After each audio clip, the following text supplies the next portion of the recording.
A few decades ago, when the Western world was crazy about the American dream and entrepreneurship, Alan Watts built a bridge to bring the ancient wisdom from the East to modern Western society.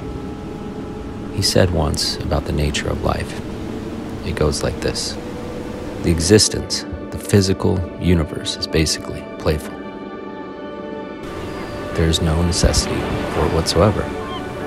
It isn't going anywhere. That is to say, it doesn't have some destination that it ought to arrive at. But it is best understood by analogy with music, because music, as an art form, is essentially playful.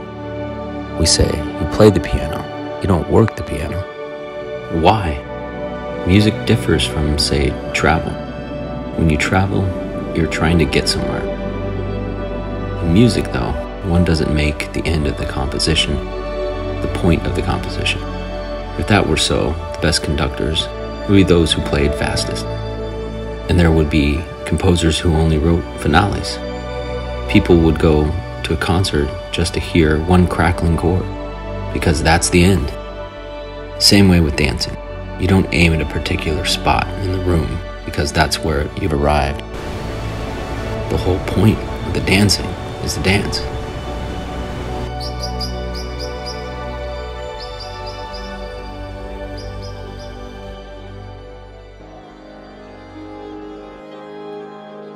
But we don't see that as something brought by our education into our conduct. We have a system of schooling which gives a completely different impression. It's all graded, and what we do is put the child into the corridor of this grade system with a kind of, come on, kitty kitty. And you go to kindergarten, and that's a great thing, because when you finish that, you get into first grade. Then, come on, first grade leads to second grade, and so on. And then you get out of grade school, and you've got high school. It's revving up. The thing is coming. Then you're going to go to college. Then you got graduate school. And when you're through with graduate school, you go out to join the world. Then you get into some racket where you're selling insurance, and they've got that quota to make, and you're going to make that.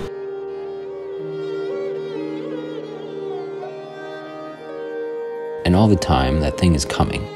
It's coming. It's coming, that great thing. The success you're working for. Then you wake up one day about 40 years old and you say, my God, I've arrived, I'm there. And you don't feel very different from what you've always felt. Look at the people who live to retire, to put those savings away. And then when they're 65, they don't have any energy left. They're more or less impotent. And they go and rot in some old people's senior citizens community, because we simply cheated ourselves the whole way down the line. Because we thought of life by analogy with a journey, a pilgrimage, which had a serious purpose at the end, and the thing was to get to that end. Success, or whatever it is, or maybe heaven after you're dead. But we missed the point the whole way along. It was a musical thing, and you were supposed to sing or to dance while the music was being played.